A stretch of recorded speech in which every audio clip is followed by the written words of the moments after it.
Why do modern women think they're the prize if all they offer is nothing?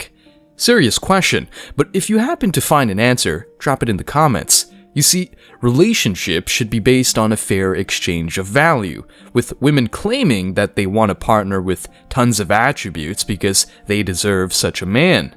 What these women offer in return is simply bad for you. Headaches, arguments, petty discussions, and the list goes on. Men like you and me have been convinced that women per se are some sort of goddess you should put on a pedestal and gain the confidence of. Society regards women as valuable just for the sake of being women, while men are nothing but second-class citizens. Because of this stupidity, men are finally waking up and not tolerating any of this mistreatment. Men are now focused on themselves and not working hard for women who don't deserve the fruits of their labor. How much do you think a guy should spend on an engagement ring? Free grandma's ring. I'd say at least like 100K. What? Are you Delulu?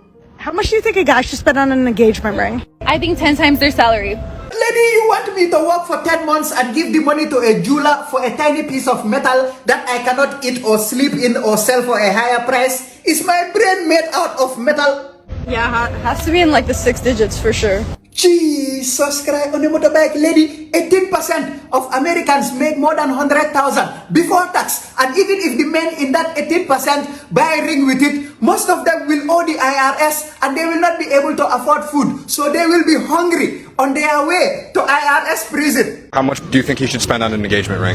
250. 250? Nice. Yeah. Double Jesus Christ on a motorbike. Lady, even if he makes 5 million, you are just giving the 250 to Billing man who doesn't care about you. I definitely want a huge rock, so I'm gonna guess that it probably costs about at least like $500,000. Mother of Lord, I did not know the Delulu was this strong out there. I underestimated the Delulu that is going around in this world right now. I'm out. He's out, and so are men. Yeah, out of the dating scene. 100,000, 250,000, $500,000. Do these women live in reality? In today's video, we're delving into why modern women think they're the prize and why this is getting men more messed up than ever before. I promise this is going to be funny. Stick around because I'm sure you're going to love this one. But before we go any further, let me share the comment of the day. Shout out to Joshua Root 8641. He said, "Unless the kid's father died, that single mom left him and will leave you too. Or she killed him and you don't want that to happen to you either." I mean, at this point, that's a best case scenario with a woman like that. Because trust me, she will turn your world upside down. Please don't forget to reach out to us by email to claim your $5 for that comment of the day. As usual, guys, I'll pick one comment from each video. It may be the funniest, the most liked, or one that touched me, so don't forget to leave a comment and you may be our next winner. Make sure to hit the like and subscribe buttons too, as it helps a lot. And now, back to the video. I don't ever slow up, no I don't take shit. I got no love for the fakeness. If you wanna play tough and wanna hate this, I'll always show up. I don't ever slow up, no I don't take shit. I got no love for the fakeness. If you wanna play tough and wanna hate this, I'll always show up and make a statement. I don't ever. This is the raw reality about women. And look, I'm not talking about them letting Chad hit it raw. Jokes aside, here's the deal. Modern women overvalue themselves because, in the sexual marketplace, they are in higher demand. If they fail to realize that all that extra attention is solely for sex and nothing more, they fall into a trap of seeking validation from that attention. You know, the hookups are great, but knowing that men just want them for nothing but that, it's not cool. That's why so many women choose to play around and not take relationships seriously until they reach a point where they start wondering why good men or the nice guys seem to be scarce and why they're now alone. Oh, suddenly they desire something serious and straightforward without any nonsense. Where was that attitude when they were 18, 22, and 25? The demand is indeed real. A 10 out of 10 man can create a Tinder profile, and a 5 out of 10 woman can do the same. That man might receive 2, maybe 3 matches with some effort. On the other hand, the woman will be bombarded with so many matches and messages that she's likely to not even bother responding to any of them unless it's someone who fits an idealized image. These are just the facts. Essentially, a guy walking into a bar to find a partner for the night will have to put in some effort regardless. A woman doing the same will have to work on fending off unwanted attention from less desirable individuals to talk to the one she's genuinely interested in. Here's another factor to consider. Let's say she has a job, money, and all those things. How many generous individuals will simply provide for her as a man might? That's why men don't usually look at a woman and think, "Oh my gosh, she has an education and a successful career. She might be beneficial for me." But women try to virtue signal online and say, "Oh no, money doesn't matter." It absolutely matters. I have this quote, people don't like me saying it, but I'm going to say it anyway. All women are gold diggers. Some are just better at hiding the shovel. Some will say I want ambition. Some will say I want straight up money. Some will say I want a guy that's successful. Some will say I want a guy that has drive. But the point is that women are always interested in a man's ability to create resources. It matters a lot. Men, on the other hand, we don't give a shit though. We don't care how much money you make in general. You're never going to be disqualified by making less money than a man. But a man will absolutely be disqualified if he makes less money than his woman sometimes. I would argue most women want a guy that makes more money than they do. If not, at least bare minimum the same as them or going to do better than them. That's just how it is. And we accept that. Yeah. Just like men want women that are beautiful. My ambition benefits her, while her ambition does not benefit me. This is what men are slowly but surely realizing. You see, let's break this down because it's fun to hear modern women say that they're the prize or even the table, and yet they have nothing to deserve top-tier dudes. The concept of self-worth and desirability that modern women have often intertwines with a web of misconceptions and self-delusion. It's a fascinating mix of ego and vulnerability, where some women unintentionally present themselves as the proverbial prize, while the underlying reality remains elusive, to say the least. As a conscious man, you can witness a phenomenon where certain women assume an almost regal air about their dating lives. They perceive themselves as the queens of male attention, believing that their inboxes filled with messages reflect a sea of admirers who are utterly captivated by their charm, wit, and allure. But let's keep it 1,000, shall we? What might appear to be an enviable surplus of options often boils down to a one-dimensional narrative. The men in her virtual queue aren't lining up to discuss her favorite poetry or explore the depths of her philosophical insights, which she probably doesn't have anyway. Instead, they're drawn by a more primal instinct, that innate carnal human desire that has driven generations to seek connection and intimacy. It's the draw of the flesh, the chemistry that simmers beneath the surface. In short, her pussy and titties, nothing else. So, while she filters and sifts, convinced she's curating her exclusive romantic landscape, the reality might be far less cute than she imagines. The queen of this narrative unknowingly flits through a realm where her appeal, unfortunately, is often tied more to her physical attributes than her personality or character. The notion that she's sorting through a pool of potential soulmates, extracting the gems from the rubble, is a fiction that can sometimes cloud her judgment. She fends off the advances of those she deems unworthy, convinced she's preserving her royalty. But in this grand theater of romantic interactions, she may fail to realize that most of these encounters are but fleeting moments, soon to dissolve into the annals of memory. Women have more options than ever. They are being pickier than ever. When I was doing the interview with that Hooters waitress, I was talking to her and telling her that by default, a woman like her, even if you don't think she's attractive, it's still just a fact by evidence that you've seen here with her, is that she has a lot of options, and she can be picky because she has a lot of options, because she has men coming at her at all different angles. Okay, so women are default in an abundant mindset. Even women who are not that attractive are still getting more swipes and approaches than an average man ever will. You know it anecdotally. There's evidence to prove it from online dating. There's even been evidence that has said specifically that women are swiping on less men than men are swiping on women. So do you think men have more options than women? Way more. So if you text every man in your phone right now and you say you want to smash tonight, what's your success rate on that? 100%. Okay, now ask me the same question. That's different. It depends on how you look. That's what I would answer to, and if you ask for my response on that. So what I'm basically trying to say is women have the sexual selection, so you get to choose who you want to be involved with. Men are easy. That's the only reason why I can say 100%. Like, the thing is, I feel like women are not as easy to get with than as men are. And it is what it is. Like, men can be in an entire relationship and you can tell them, hey, I want to fuck you tonight. And they will jump on that. And they will forget what they have at home, but I feel like women think a little bit more into that before they make that decision.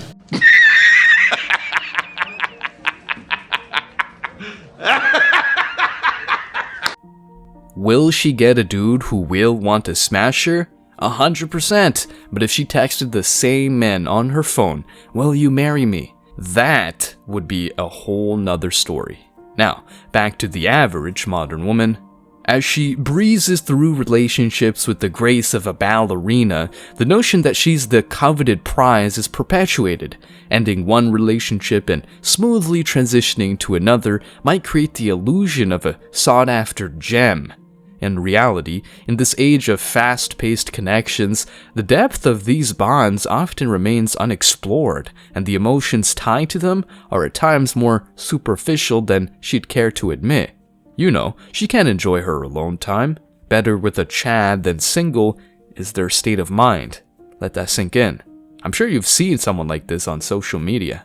However, let's not forget that every story has its aftermath, and hers is no exception because, yeah, women ain't special. While she might revel in the short-lived glory of seamless transitions, there's a certain irony that she overlooks. The concept of healing, growth, and self-improvement is often discarded amidst the chaos of swiftly moving from one partner to the next and even juggling multiple balls. Candidates. This oversight, though she may not realize it, contributes to a shallowness that some discerning men can sense. Enter the realm of therapy, introspection, and personal development. The men who have journeyed through their own experiences might come to a realization that transcends the superficial allure of a self-proclaimed queen. They might see that the women who've taken the time to mend their emotional wounds, grapple with their demons, and emerge stronger are the ones who truly stand out. But that's a huge rarity. It's not about being a prize to be claimed, it's about being a whole, well-rounded individual who's capable of genuine connection. But they don't get this simple idea. The women who've invested in their emotional well-being are nowhere to be found.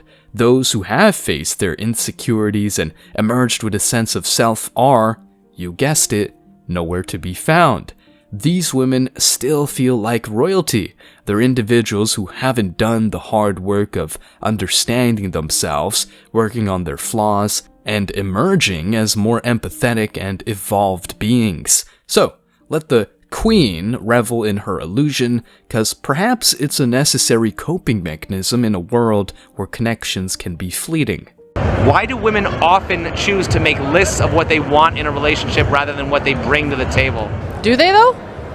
Well, don't a lot of women say they want like a guy who's 6 feet tall and 6 figures and 6-pack? Yeah. So we call that the rule of sixes, but you don't typically see a woman saying... But it could go both ways, but it's always been in society where the man has to be the man in the relationship. That's how I want him to be, the bigger person, the one to bring everything to the table. If they don't see a guy that's 6'5", 6'2", basketball player, NBA, if you don't make over 5K or 12K or however much, it's to the standards. The standards are overwhelming, and I blame social media. If women want a man that's better than them, doesn't that make men the prize? Women want a man that's taller, smarter, stronger, more confident, less insecure, a better leader. Those are attributes of somebody that is better than you. So that means that men are the prize. There are more expectations for a man. Women want more from men than men want from women. You don't hear men going around saying, we want a woman that's taller, stronger, smarter, These are not attributes that we want in women. You will never see a queen go pick up a peasant and make him a king, but a king can marry a peasant and make her a queen. Therefore, men are and will always be the prize. Men are superior. We can direct blood flow with only the power of our minds. Wait, what?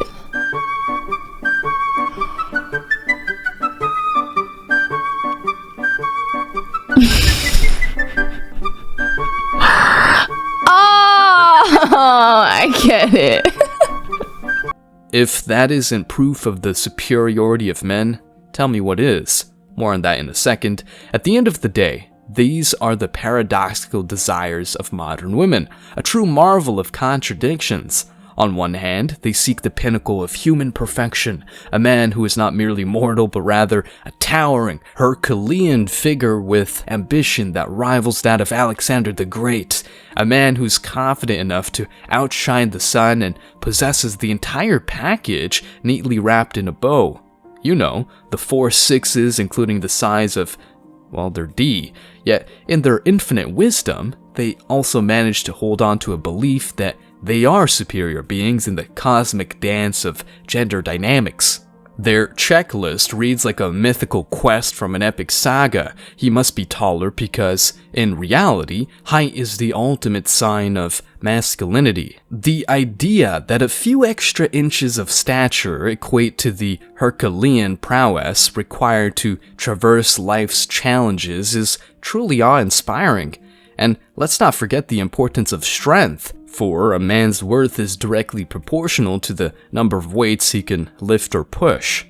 Ambition, yes, the golden ticket to a woman's heart.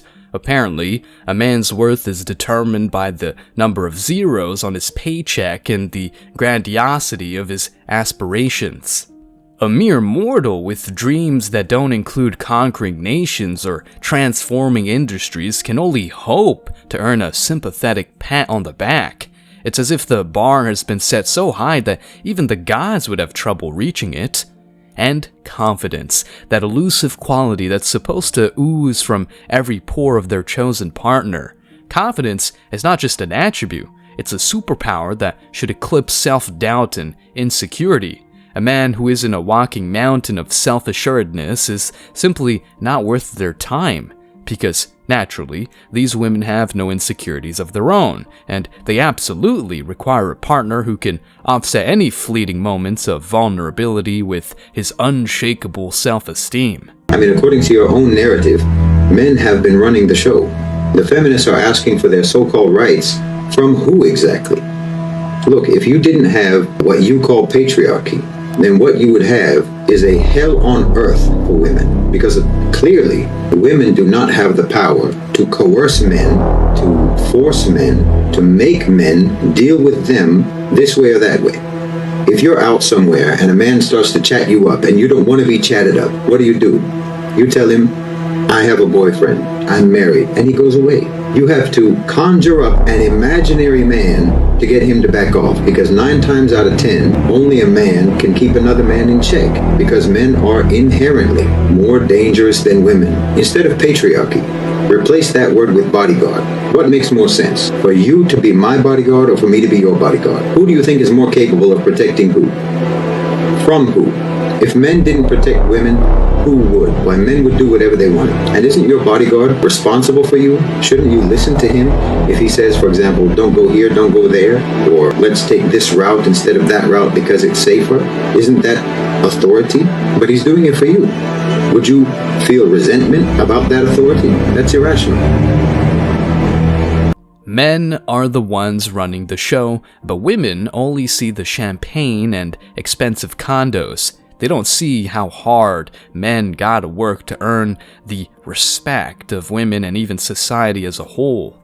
Let's not forget the whole package, that mythical combination of traits that seems more akin to assembling a Frankenstein monster than finding a life partner. It's not enough for the man to possess a mix of desirable attributes. He must embody them to such an extent that he practically radiates perfection. Because why settle for a mere mortal when you can have a demigod? And yet, despite these lofty standards that they've set for their potential partners, these women somehow manage to clutch onto the notion that they are inherently superior. It's almost as if they believe that merely by being female, they are entitled to sit on a pedestal while men scramble to meet their astronomical expectations. The irony is as thick as the air in a dense fog, demanding the embodiment of an unattainable ideal while simultaneously asserting superiority based on gender. This is what I like to call the grand theater of the absurd, and these women inadvertently showcase their own contradictions. While they seek an impossibly flawless man to fulfill their checklist of desires, they overlook the fact that these very expectations contribute to a stupid power dynamic. They are stuck in a belief system that perpetuates a sense of entitlement while ignoring the complexities and nuances of real human connections. You know, the idea that they're the table. So I hear a lot of men asking, well, what do you bring to the table? And women are now so attractive and, making money and all these things. So we feel like, well, that automatically makes me a good catch. Look at me, I'm attractive and I make some money. Do you understand that even if you have a good paying job, a man will walk past your six-figure making self and as attractive as you are and go to the mugly girl at Burger King because she knew how to be his piece and how to give him what he really was looking for? It doesn't matter what you make. Men don't care. When men ask you, what do you bring to the table? They're simply asking, do you know how to be my peace? Will you listen to me? Will you encourage me? Will you help me to pursue my dreams and to be a better man and a human being? Are you compassionate? Are you kind? Are you loving? Are you nurturing? Will you pray with me? Will you pray for me? I'm out here fighting the world. I don't want to come home and fight with you too. If I'm going to fight, I hope that you'll fight with me and fight for me. Are you going to be everything that I need? Because at the end of the day, what I'm really looking for is peace and stability. They will walk past everything if you're not that. At the end of the day, this ain't rocket science, so look, given the chance of choosing a boss babe who wants you to tick a whole lot of boxes while bringing nothing to the table and a modest, humble woman who knows how to be your peace and quiet, men go for the latter. Men are done with modern women who believe they're the shit when they're not, and on top of that, don't incarnate any of the values that men look for, such as modesty, sexual discipline, and listening skills, among others. In the meantime, just grab some popcorn, enjoy the decline these modern women go through, and expect them to cry so many tears to fill up a whole water dam. Stay strong, guys. As always, I wish you tremendous success. Now it's your turn. What do you think? Let me know your thoughts in the comment section below. Remember that if you leave the best comment, you will get $5. Thank you so much for watching. If you found value in this video, hit the like and subscribe buttons, ring the notification bell so you don't miss out on future uploads, drop a comment, and share it. See you in the next video, guys. Till next time.